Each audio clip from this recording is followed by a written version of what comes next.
unchanged, winds lifting the edge of my skin, fluttering like the heart of a mouse. This life is so small, it can hardly contain, and feels bigger than big, the heart of a giant, but only a pea-sized portion, still grander than anything. Just let it go. We've all heard the song, but dreams are tentacles and they tangle infinite knots. So why must we capture the beast, chained and alone, building molecules of animosity? And we wonder why. Why does the world spite fools? Nothing but fools, intellectualizing tantrums. Fools, nothing but fools.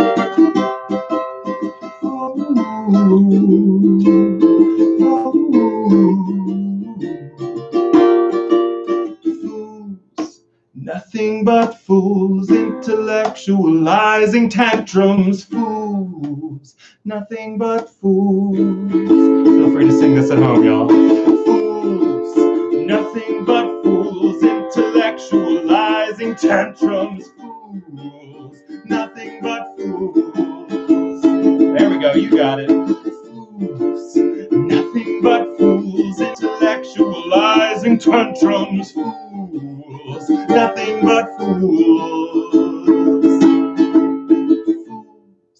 nothing but fools, intellectualizing tantrums. Fools, nothing but fools. One more time. Fools, nothing but fools, intellectualizing tantrums. Fools, nothing but fools.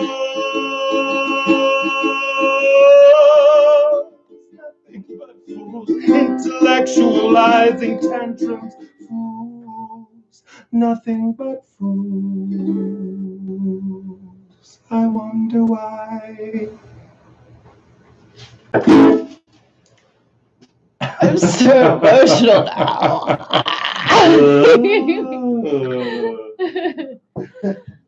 All right.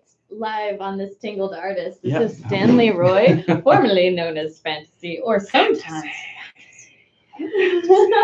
Hello, Amber. Hi, Ryan. Thanks for joining me. Yeah, of course. I've always loved your intensity when you're singing and the mood changes that you go through. So I was like, his songs are moody. Let's find out what's behind that.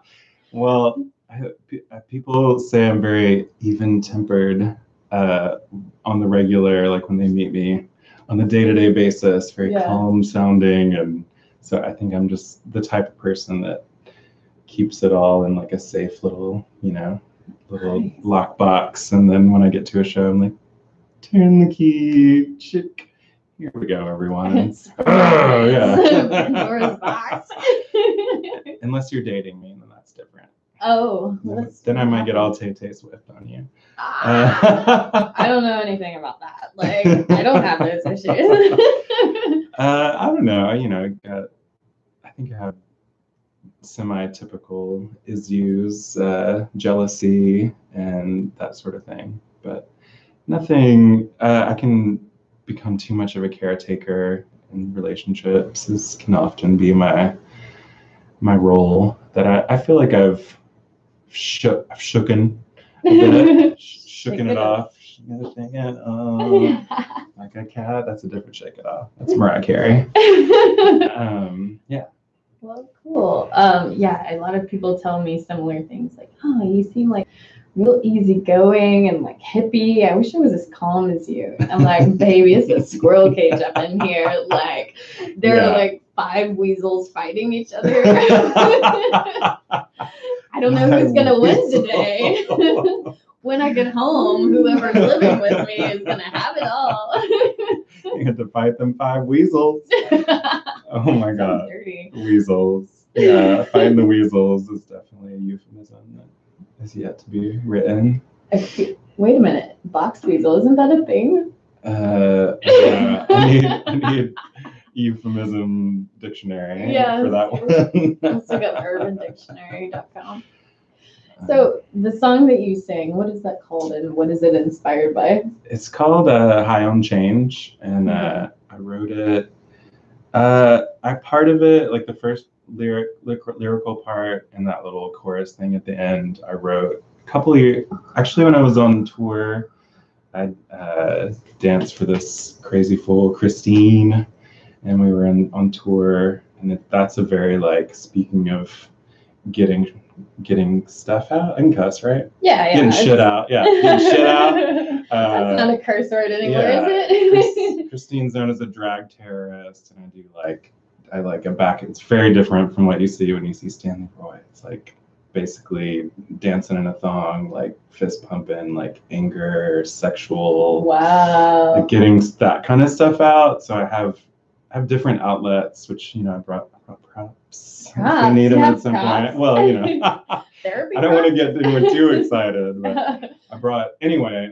So I wrote part of it then, and I don't even really know what it was about. It was kind of just about just feeling like your change is always just sort of happening to you, and you're sort of like pulling at your skin, whether you want it to or not. And I think like the winds of change and all that sort of thing. It's like a soap opera name, maybe. Yeah, the winds of change. And so I wrote that, and then I don't know, and then like this sort of current climate that we are in, this social, political, whatever climate of just like just sort of like chest puffing and like instead of like thinking about the humanness that we all deal with every day. And so I just wrote this like fools, nothing but fools, intellectualizing tantrums. Felt like was like the mantra that I just wanted to get out in the world. I was like taking it like, oh God, it sounds like my love life. But now I see where you're coming from, and I can relate to that too. Yeah. No, and it's like the beginning's all about like high unchanged, high unchanged. Winds lifting the edge of my skin, fluttering like the heart of a mouse. This life is so small, it can hardly contain. It feels bigger than big, the heart of a giant.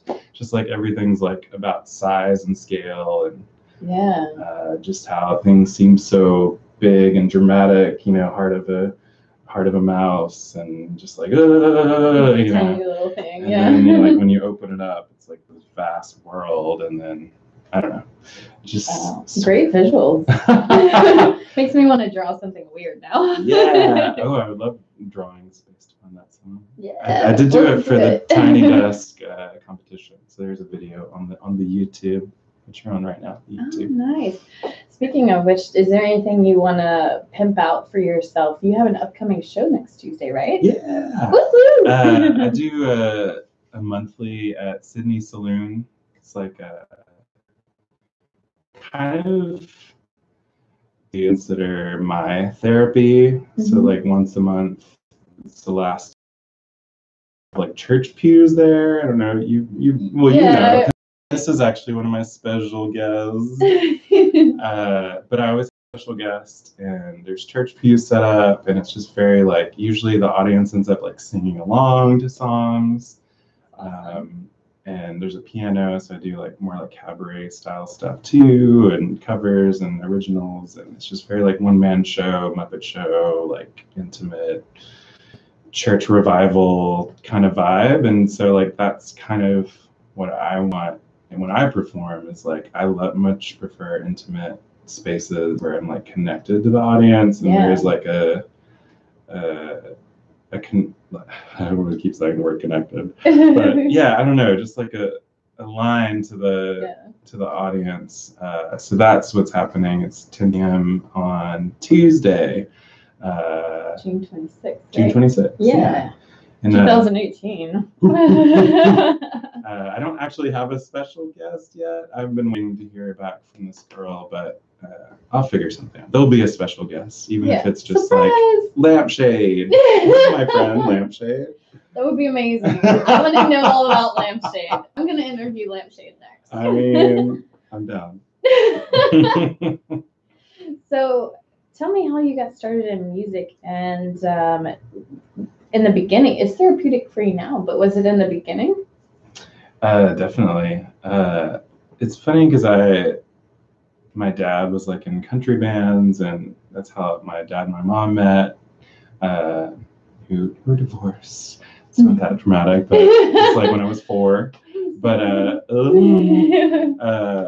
yeah, so I grew up with like, he played guitar and banjo and sang in all these country bands. He would play at AA meetings, which was kind of awesome. Yeah, that's so I used to go to all these, like, it would be like after the meetings, so I would hang out with all these recovering alcoholics, drinking Cokes and smoking, dancing. And coffee. And coffee. AA loves some coffee. Oh yeah, for sure.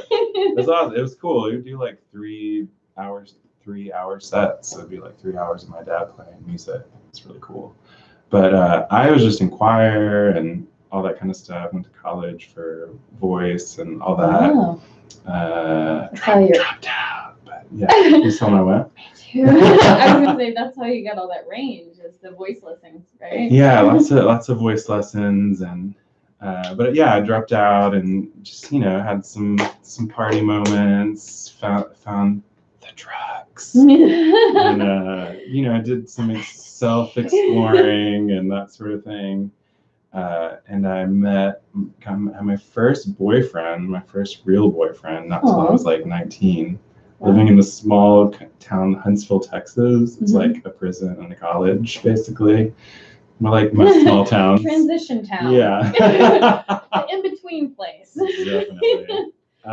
But he taught me my first guitar. Aww. And taught me, and my first song was "You Are My Sunshine." How cute. Yeah, and it was, and I chose that one because it was my first song I sang for my granny. Anyway, but so I started playing that, and then started writing songs, and yeah, it was truly therapeutic because then we moved to Austen, and I didn't know anyone except for like the 3 people I moved there with. So I needed it was like incubating in music, and just like not really, may sound unbelievable to most people that know me now, but I was very shy, and took a while to like get out and meet people, years. So I definitely, it was very therapeutic. I mean, I performed as Stanley Roy Williamson. It's very formal, like singer-songwriter with my guitar, and sounds very folk, and it was very folk, like drama folk. Drama folk. I know some drama folk. Drama folk. I did the Call Coffee Shop thing, but yeah, it was definitely therapeutic. And then it just kind of went from there. And then I can't think of how necessarily.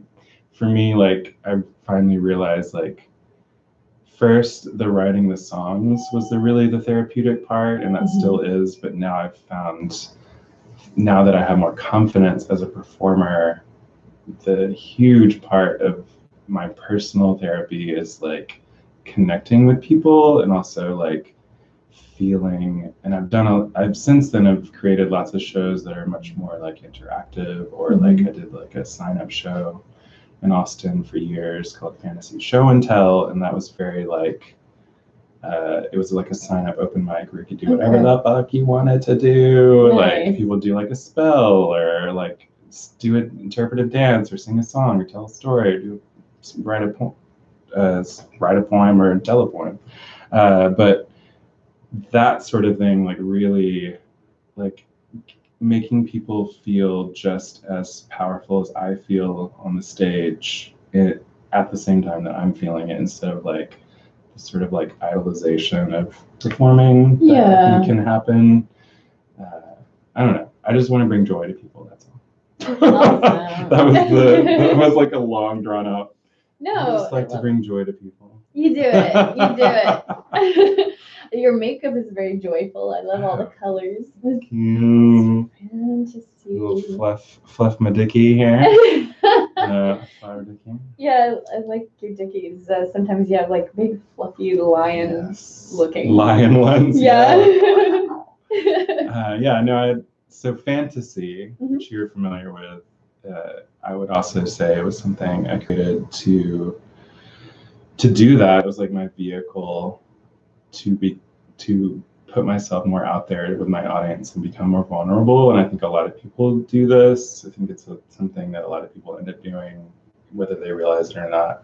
And you're just like, I put on red lipstick and I feel more secure. It's like a security blanket. But instead I was like, I'm going to put a pink wig on and a dickie and a sequin codpiece and rainbow makeup and tights and go, ooh, fantasy. And hang out with puppets. Like I was like, you know, who needs a security blanket? You can have a whole outfit. I love it. I love it. I can just see like you as a kid taking your little blankie and rhinestoning it. And making a cape. Yeah. You're right. Yeah. To wear lots of capes. So your dad was a recovering alcoholic, or at least was? He wasn't. He wasn't. That was funny. It was like a gig he had gotten. Oh, okay. So it was like interesting that that he did that, and I got to experience that. Because I mean, it's not like as a tween, this is before the word tween existed.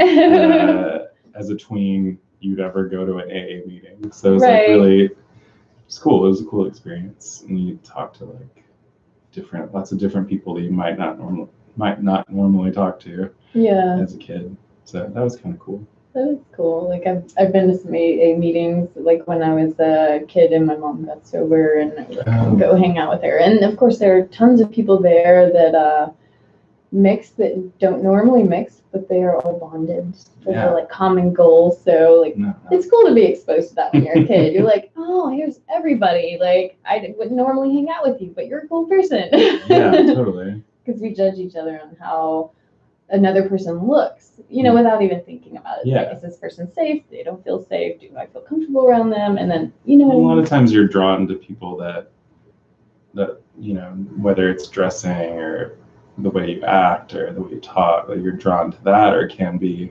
Yeah. I don't know. I've sort of made it my life mission as of, I would say, over the last 5 or 6 years to sort of break through that and try to just meet as many people of different places and ways. And I think like moving to New Orleans like 4 years ago here, it was definitely like a huge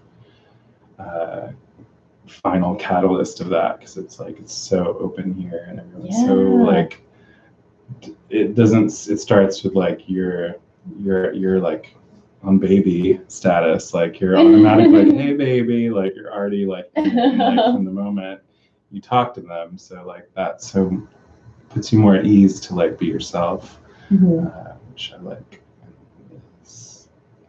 That's therapeutic.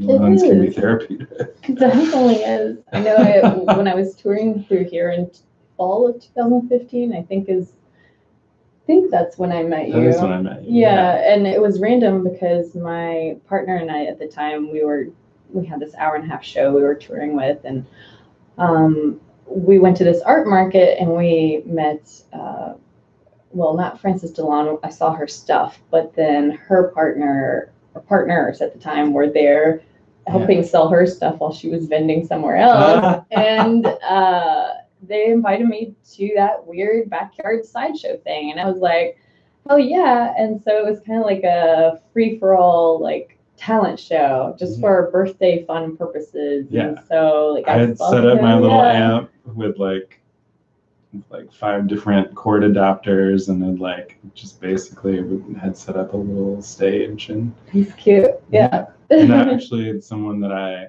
performed that was actually a pretty pivotal night for me too. And New Orleans because I met Serena Hellfire, which I'm assuming is one of the people you're talking about. We've ended up. I was like probably the third time I'd ever met her, and she sang "You Don't Own Me" that night a cappella. I missed that at one. The party, yeah. Darn. And we've done so many shows since then, and she's been quite an inspiration to me. Serena Hellfire, shout out. Yeah, I've seen you guys posting a lot of stuff together, and I'm like, I have to get to one of the duet shows or whatever you want to call it. We kind of like our goal is to create like a true variety show. So it's like drag, burlesque, live music, puppets, just kind of like everything kind of thrown together, and then still try to create like a through line. For a lot of shows we've done, I'll read like a story throughout the whole thing. Oh, cool. For the last one, I read Where the Wild Things Are. Love it. And I like broke it up through the whole show. And I don't know if you've read that story recently. It's been a long time. He's like real privileged. Like, and I think that was like where that was like a word that was used in the way that it is now. But I mean, I'm sure it was, but you know what I mean. Buzzword. And it's so crazy because he gets sent to bed without his supper, and then he goes into this fantasy world where he's hanging out with the monsters, and then he sends the monsters to bed without their supper. Oh, and then it goes hurt people. Then it goes back home, and his food isn't still hot, waiting for him. His mom gave in and gave him the damn food. I'm like, anyway, so that's like kind of a part of the story. Yeah, spoiler alert. Sorry about it. Yeah, I'm actually doing. I wish I had more information, but on Friday there's this teen like comedy workshop that my friend Amber is a part of, and she asked me to be like an adult special guest for it. It's on Friday. Oh, cool. I'll post about it on the things, but yeah, I'll add some links under. There's like this little 13-year-old girl at our last show, and she's like a comedian, and she's actually really hilarious. Awesome. And she's a part of this thing, and they both asked me to be a part of it because they're like, yay! So I think I'm gonna read that Where the Wild Things Are. That's awesome. That sounds fun. So you're expanding even further and then performing with all ages, not even just all types of people, but all ages too. Yeah, it's weird. I actually have, because speaking of fantasy, I actually have kid fans. Like, oh, that's cute. I have like, I don't know, like 4 or 5 like really devout like kid fans that love fantasy and most of my stuff, like I'd say 90% of it, not excluding like projects I work on like Christine, but my personal stuff is very like rarely over PG-13 anyway, so like it makes sense that I just like, especially with all the color and the ukulele, and my subjects are whimsical, I guess. You have a happy way about you, even when your songs are like raw. Yeah. And I think as you're getting hormonal growing up, like for me anyway, it's like if I saw somebody expressing their wide range of emotions in any way, like through music or whatever, I really vibed with that, you know? Yeah, totally. No, I get much more moved by, I think the older I get, I think you start to create depths of like, people can take you have all these different depths that people can take you to. It's like they sort of take your hand and they lead you into a little secret cavern you forgot about in your emotional world or whatever. Yeah. I don't know. It's cool. I feel like it's hard to talk about how music helps me function as a better person, but it just does. I don't know. I'm sure something through our talking will come up. But. Well, I know for me personally, when I was on tour and I didn't have any way to play music, I didn't realize it, but I was going through a lot of silence and moodiness. And then all of a sudden my partner figured out how to hook up our phones or something. to the speakers in the bus with this cord, and all of a sudden we're like, that's what we were missing. Now we like each other again. Yeah. You know, music is like you were saying with like AA, like brings people together that wouldn't normally be together. I think music can do that too. For sure. I don't know. That is really powerful, and I think underestimated.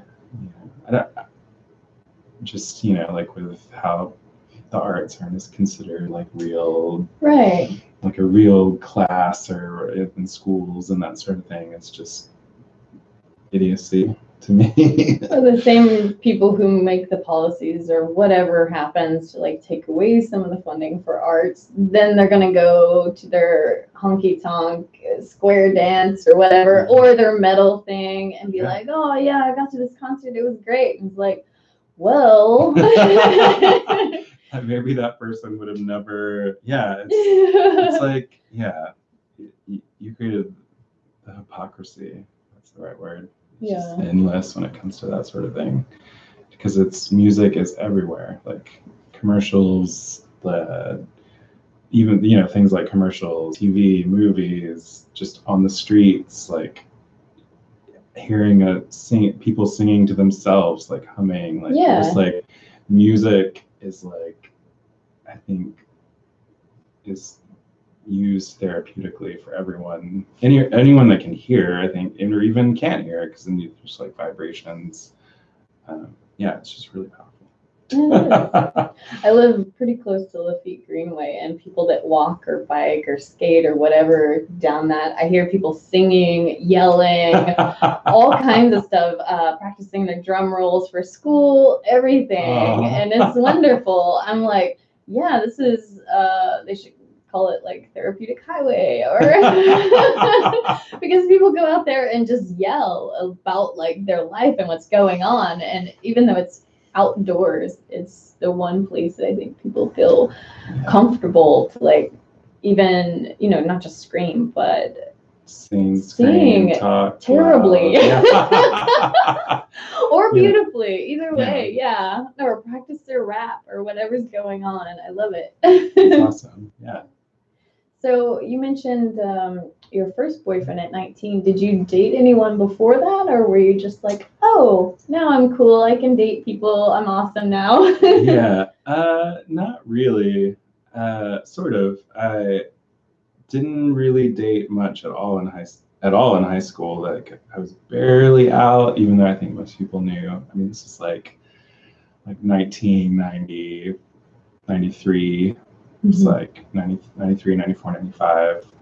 We're kind of like, I was very much like a loner from up until like my junior year in high school. And then started having a few friends, really close friends, and hanging out with them and coming out to them, and like a couple of teachers and my parents in my senior year in high school. But pretty much before that, I wasn't very much twisted about it.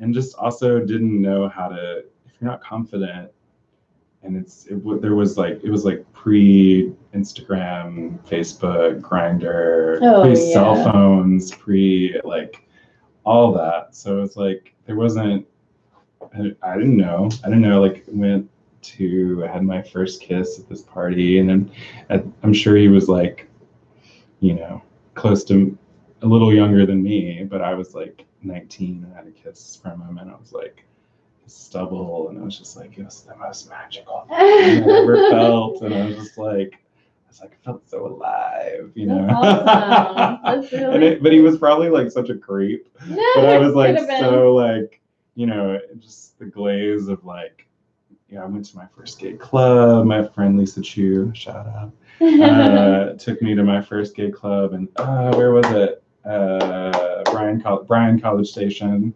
Went to Texas. Mm-hmm. Okay. Went to my first gay club, and just a lot happened that night. It was just like, oh, okay. It's just like I grew up in Houston, and it was a very diverse school, and I'm very thankful for that part of it. But still being gay had a pretty huge stigma that I wasn't strong enough, willful enough to like push through. So then I went to college, dropped out, met Dwayne, and we were together for like 5 years. Aww, during that great. time, we had moved to Austen, and broke up with him, and I was like, sexual revolution. I'm for Yeah. I mean, it sounds like it was like, you know, it wasn't that crazy, but it was.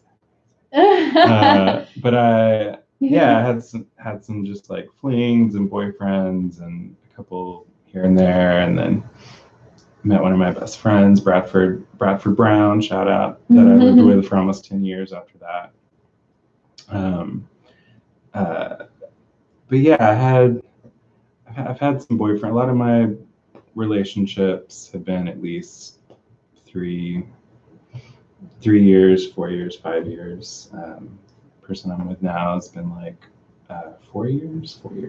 Yeah. Elijah Olivier. Elijah's really cool. Yeah. I like his vibe. Or does he go by he or the pronoun? Yeah, okay. I think he's sort of like, and actually we have a third boyfriend right now. So woo! Like, New Orleans, you know. Just sort of, I know, to say. It just sort of happened. I think both of them are very gender fluid. Don't necessarily identify as either. Okay. I can't think of the right word. Like a they or them. I'm not even sure if it's a they or them. I'm gonna get in so much trouble. I just feel like I'm on the spot, but yeah, just sort of like in between. I know there's a word for that. I just can't think of it, but just not quite one or the other. Non-binary. Yeah. Thank you. I was like, is that what he's doing? Yeah. And I run into that a lot in New Orleans, especially. And I've grown up and lived in a lot of southern cities, but New Orleans is, for southern, it's real. very progressive, very. No, and I've been totally clued in the last 6 months. I'm like, who, what? That's okay. Good. Yeah, it's definitely, like I said, I grew up, like, graduated high school in '95, and that was definitely like, it feels like a different time, like compared to now, and like the things we're talking about, and the inclusive umbrella that's just like getting wider and wider, which I'm hugely thankful for. And definitely a lot of things that I did along the way, like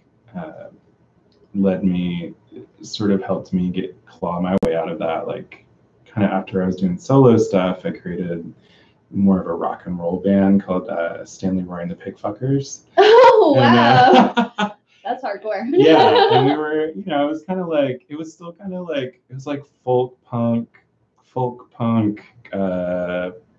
performance art. I did a lot of like weird, like in these like dirty, there was like this leather bar in Austen called Chain Drive, and I would do these little crazy performance art rock musicals that I had just like duct taped together and with a band, and I'd have like, I was in this dance troupe called Little Stolen Moments, and we would be a part of it too. We do like an interpretive dance, and just that sounds wild. Stitch together, like, there's so many things. It's like make sure you film it on your iPhone. It's like, I wish I had. Just was like, because I was definitely working through some issues, because a lot of it was about, and I think I still deal with this.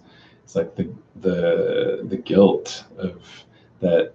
It's just like sort of like whether you were put up a strong guard or not. This was like this idea that you should feel guilty about all of your sexual desires and your sexuality in general, and I just feel like I grew up with that just like in my face, like, and people knock Madonna, just gonna say it, but I was like, she was like a huge like just like beacon of light, because she was like surrounding herself with like openly yeah, like total like sexy guys like in the video. Sexy men, and also like I think a lot of people who now would just be like femme or trans or it's just that wasn't as like out there and like a that wasn't on MTV, like they weren't talking about that, but right. Yeah, it was like a huge beacon of light for me. And of course others like Tori Amos, but that I think Tori is more about songwriting for me as like inspiration as far as her lyrics. But anyway, her lyrics are very real, and to me, I don't think they hide anything. It's like I think a lot of music can be very broad sounding, like, oh, this song's about love, this song is about drinking, this song is about I hate you now, I slashed your tires. Yeah, no, I think Tori just like cuts open the bellies. Yeah. The belly of the whale, and just like all the like guts of your feelings are just like smattered on the the CD walls, and you're just like, oh, okay, CDs. You hear that reference? The CD walls. That? What's a CD? How does this? What's a tape? Did I get that on? So, what is the most powerful moment you can think of as far as your art that you had that helped you through something that was difficult, or that you like even celebrated with? Do you think there's something you have artistically that connected you to emotions? Let me think for just a second. Let's say, I mean, the thing that popped in my head is I actually did in Austen, it's probably like 10 years ago, met this guy, Jeremy Roy, another shout out, who was a straight man, but we sort of had this like, just like initial magnetism that we both admitted. There was no like, he did not admit it or anything, but we just had this like, magnetism to each other, which can sometimes be confusing because you confuse it with sexuality, a sexual feeling, or it's like emotion, it's just like, but we were just like, argh! And we started, I had this idea of doing a sci-fi musical about this scientist who creates the perfect love, but he ends in the explosion of the experiment, kind of like Frankenstein, he ends up creating a male and a female and gets pulled between the two of them. It was sort of like this splitting the atom kind of metaphor. Loose. Anyway, so I'd met him and we started working on this musical together. Wow. And really he played Adam, and so he was actually kind of going through what that character was going through, the character that was pulled between the man and the woman. Okay. And I was like, played Chaos, which is the male that he creates, who tries to get him back. But we ended up doing like a full-scale production of this musical. Wow. It was really like a huge learning process on that way.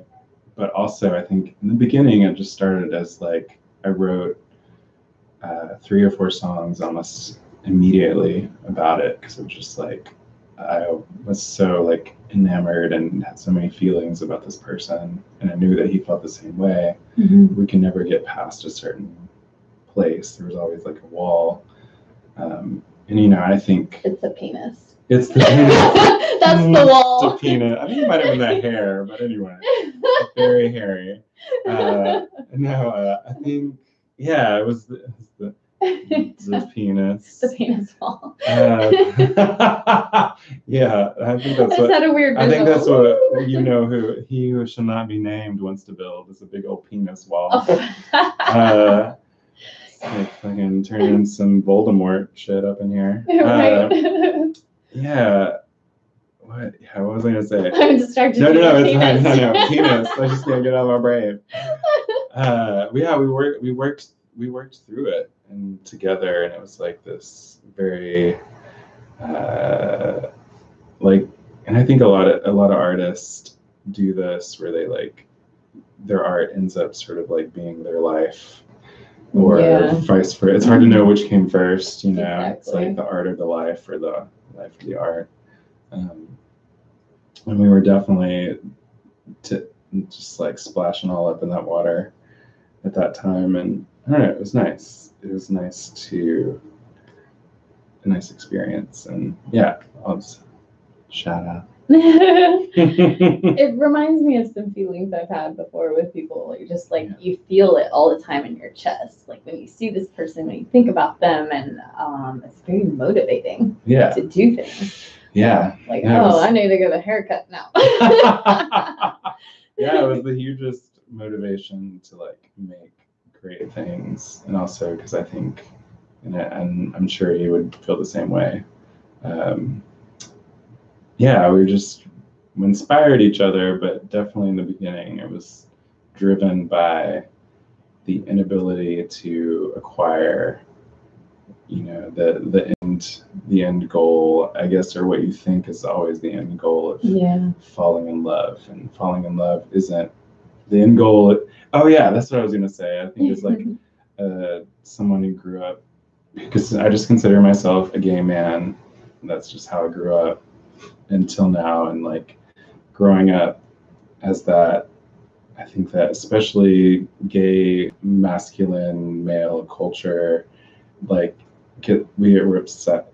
We can oftentimes get too obsessed with sex, and like I feel like and I think anyone can deal with this. I'm just talking about the specific group, but you just think that's the way that you're going to show your love, basically, or how you will get love, and so like just kind of dealing with that, and really like we loved each other, and we still do, and I had to get through that, I had to get past that like hump of realizing. No pun intended.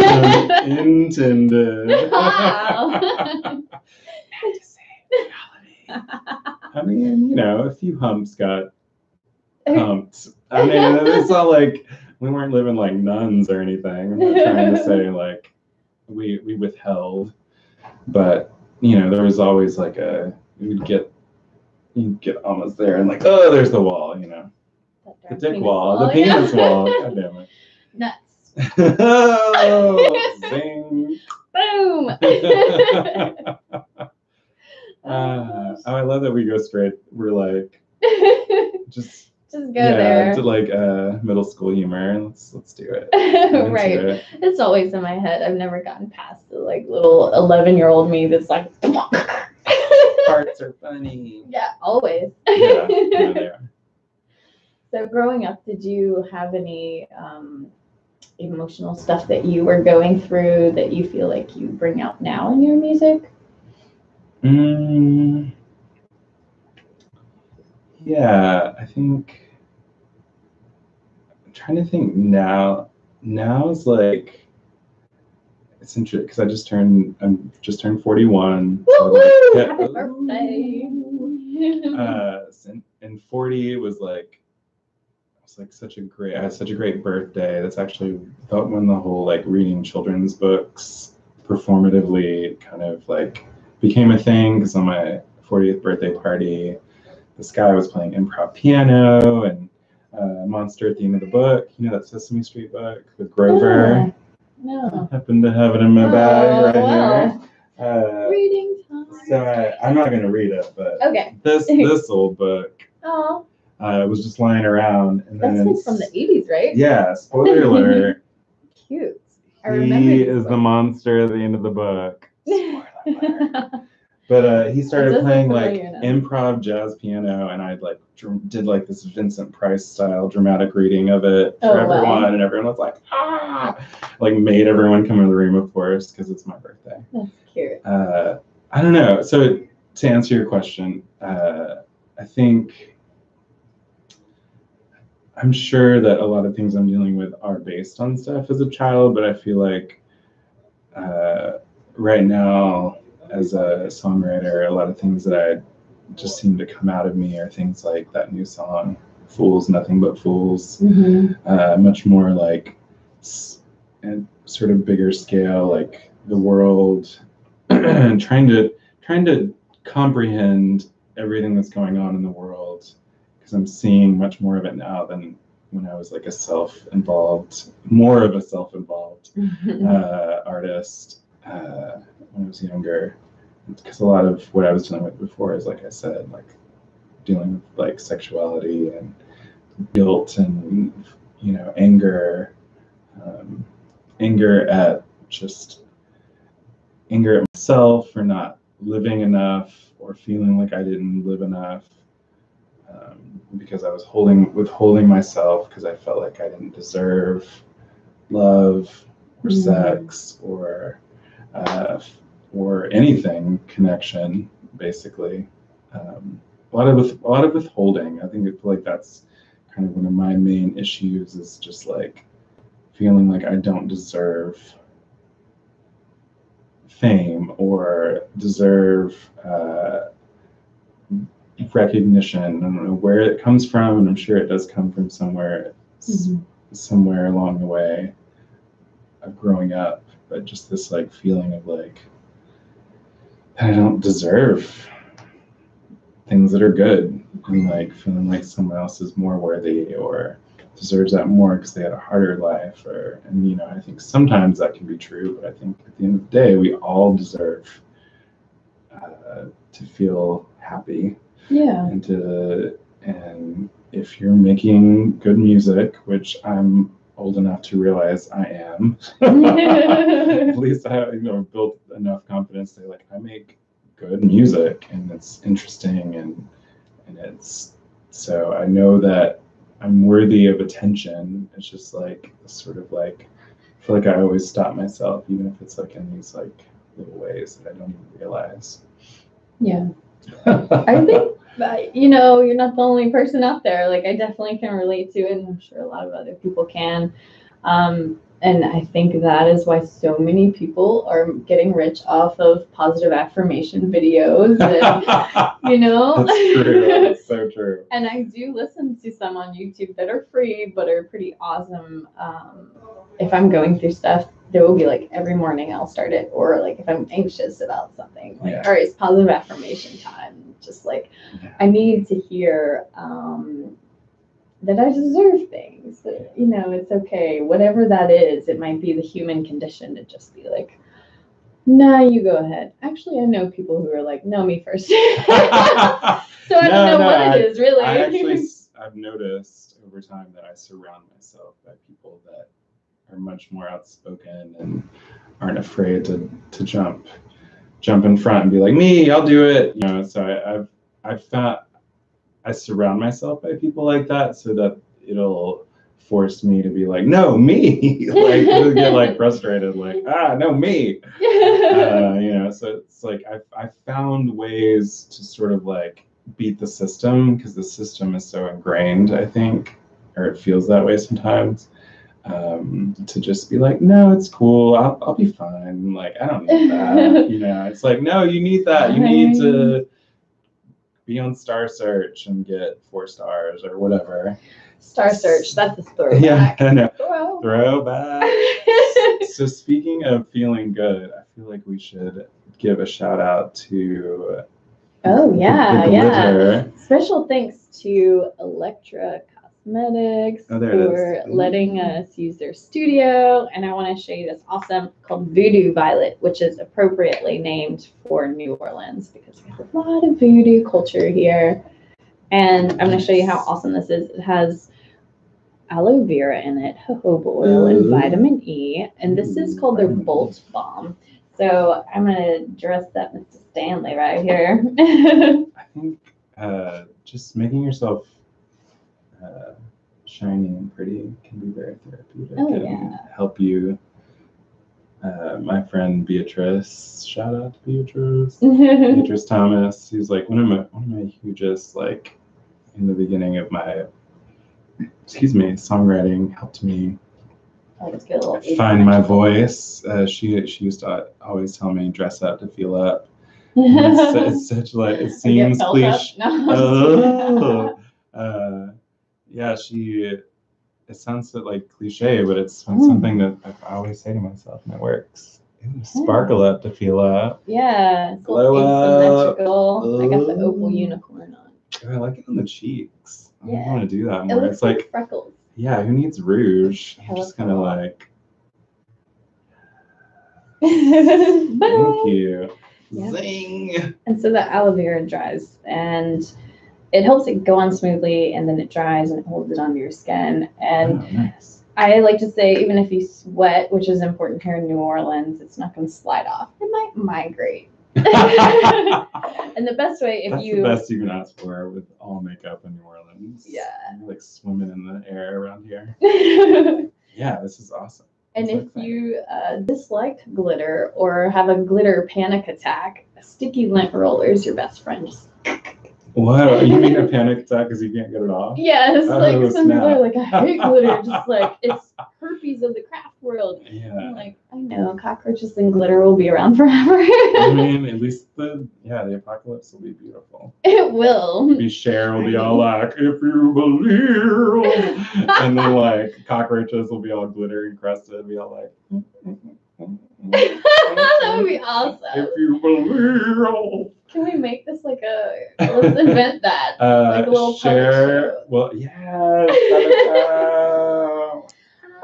Who is this, by the way? So this is, I was just going to say, I got involved in puppets at some point in my life. This is a puppet I made a long time ago.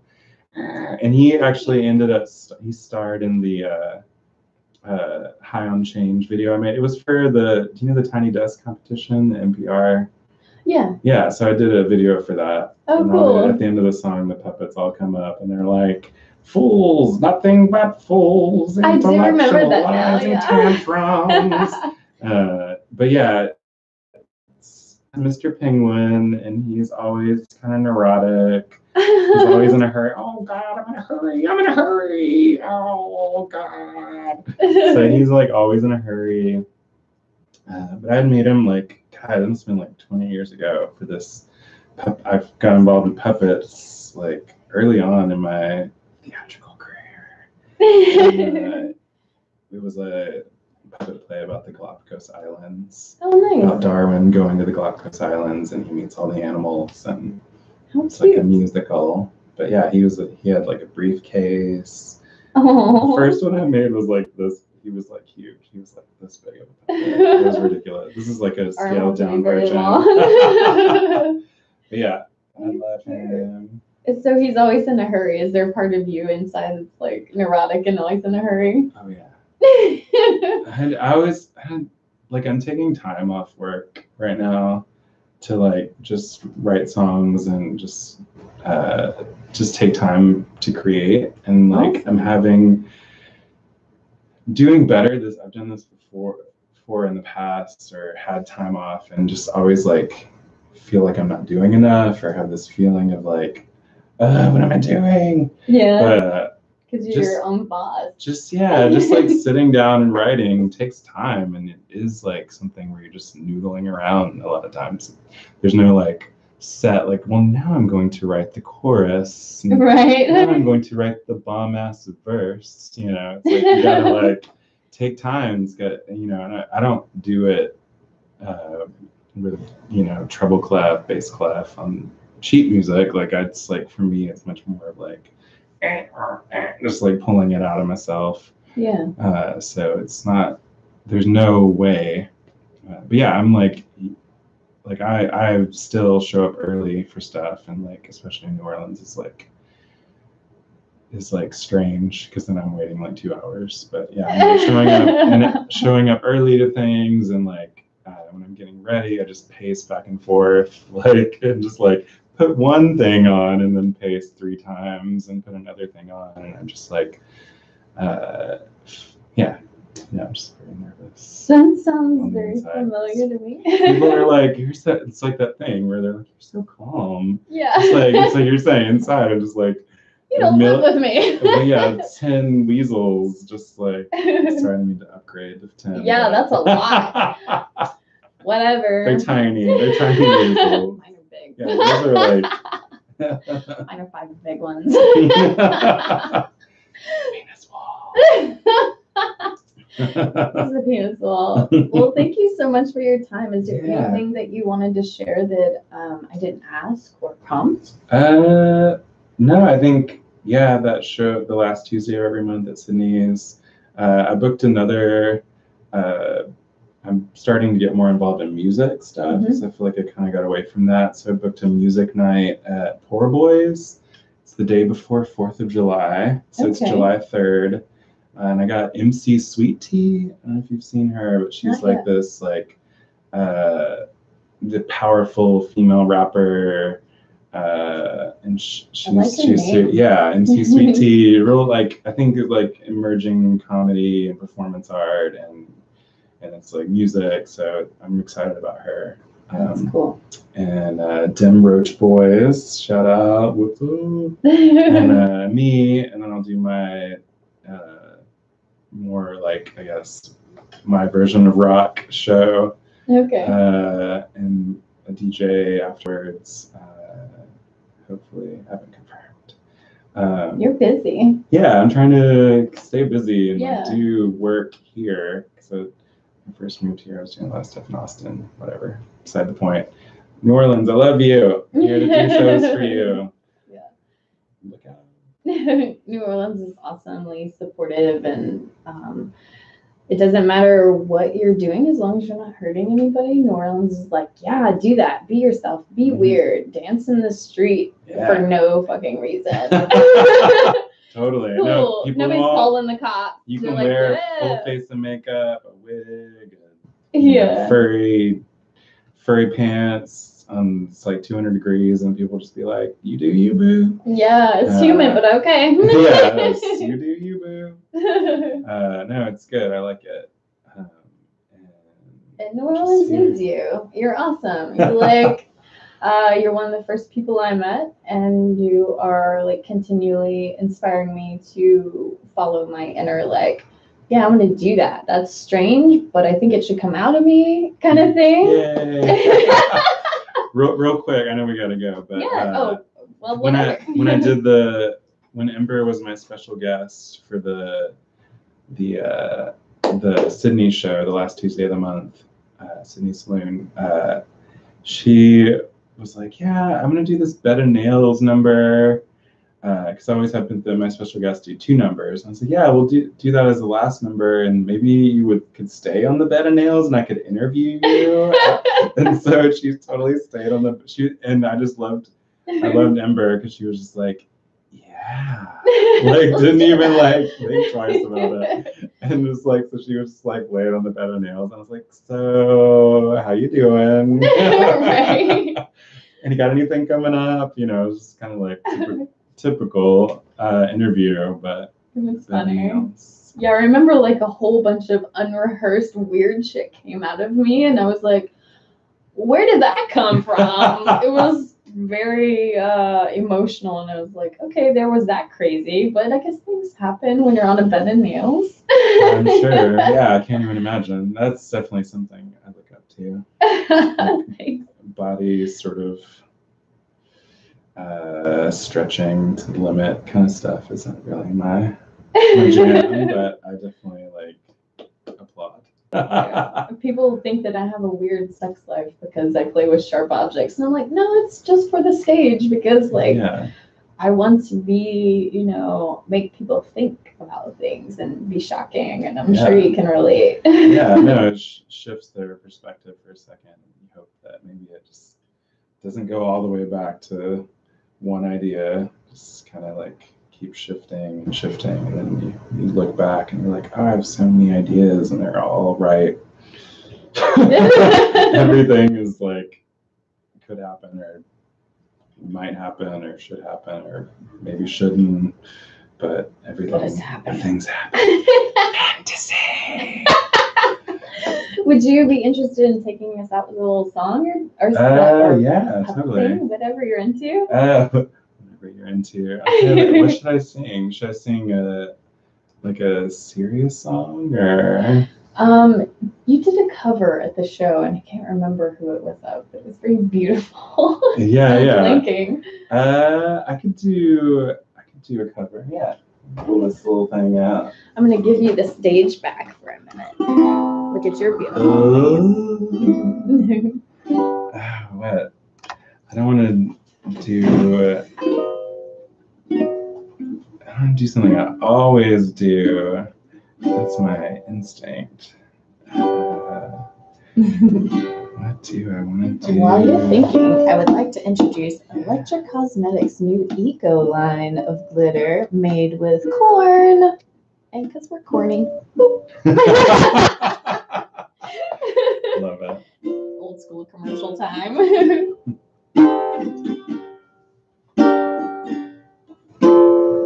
So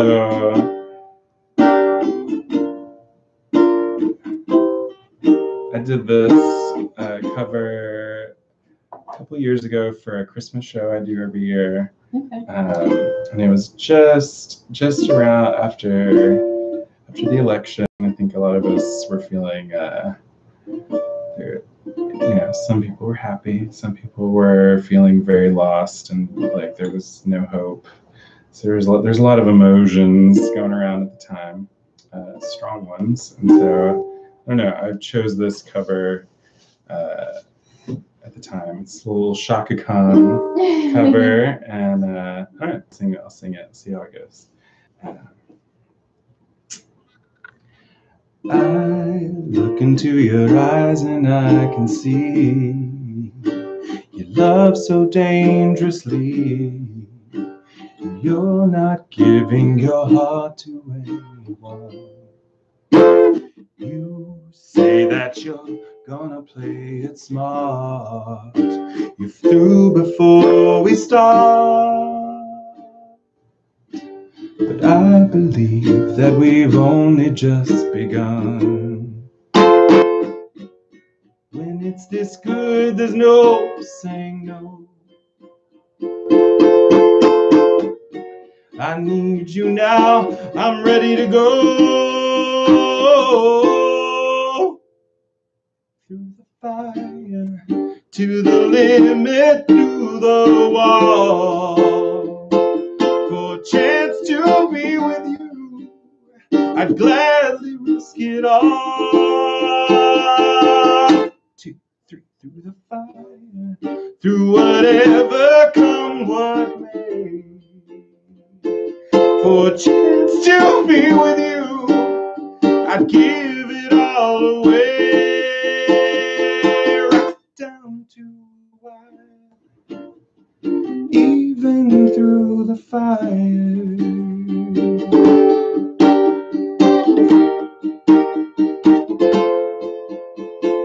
I know that you're afraid of what you feel.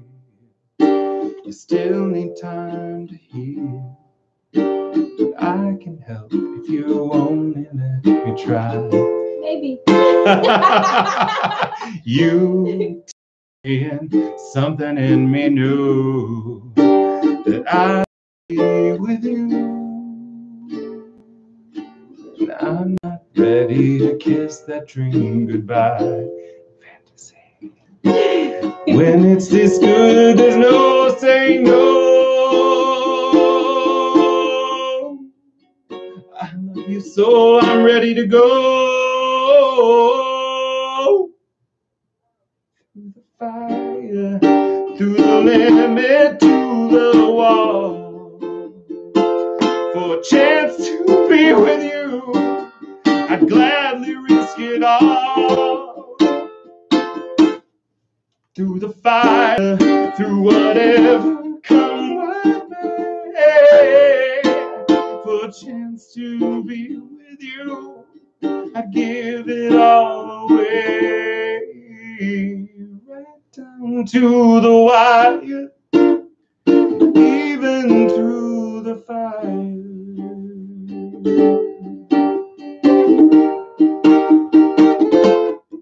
Through the fire, to the limit, through the fire, through whatever, through the fire, to the limit, through the fire, through whatever, through whatever, through whatever, through the fire.